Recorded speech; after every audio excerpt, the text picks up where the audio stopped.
నమస్కారం. సుప్రభాత ఘంటారావానికి స్వాగతం. ముందుగా ప్రధానాంశాలు.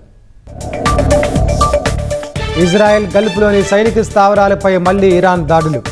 శత్రు దేశాల్లోని పార్కులు, పర్యాటక కేంద్రాలే లక్ష్యమని హెచ్చరిక.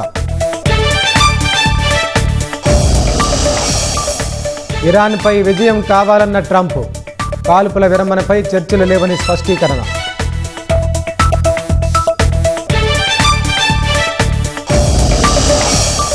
నెల్లూరు జిల్లాలో వరి పంటకు వడగండ్ల దెబ్బ.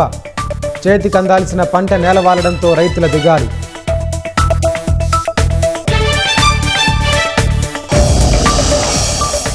సిఆర్డీఏ కమిషనర్గా విజయరామరాజు. పౌర సరఫరాల శాఖకు కన్నబాబు బదిలీ.